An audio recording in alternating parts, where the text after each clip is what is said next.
Well, hey there, Jerry Bleecker here. In part two of using Twine as an open source non-linear story editing tool, what I wanted to do was show exactly how you could just use it with a web browser. Okay, so if you go to twinery.org, I'll just give you a moment there. You'll see, as we previously stated in our video series, that it's available for download, and it's a good tool. I could see adding that to the applications on our school technologies. But there is an option right here, makes it a little bit easier, but with one caveat: use it online. So you don't have to install anything. The only thing is you need to keep the web browser window open. So I'm going to click Use it online. So there's a little bit of information here. I just recommend hitting skip. You're just going to tell your story. Okay, so you are at the web browser window generically, and you can say, well, add a story. And you could say, example, story, web browser.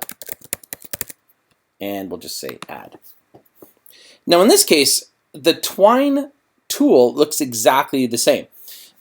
The only difference using Twine in your web browser, like this, or using the Twine tool that I'd previously used, so I'll just reopen that because I have it installed on my computer, and I'll just go to this one here. Even if you look at them side by side, they have the same tools right here, where you'll be able to, for example, publish your tool or to rename it. So when we look at these two tools, they're the same. It's just been adapted for use in a web browser. So what was shown previously in how to use Twine in the first tutorial, there is no difference. It is the same. I'll minimize this now. It is the same as using Twine here. The only difference, we'll just say add passage. Here we go. I'll say add passage again. Here you go. And you can rearrange this. If I can move that, there we go. The only real difference is that if you close the web browser window, you lose your story because you're not really logged into anything.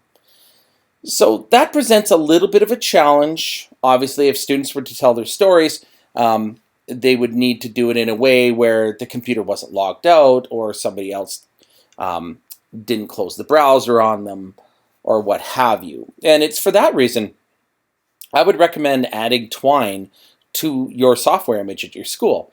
But if you wanted to go in and give the students some time to do this over a period of a couple of days, this can be done in short order, but there is that caveat about closing the browser window and losing your work like this, right? And you could lose it there. So I'm going to keep this just very brief, but that's an introduction to using Twine with the web browser window.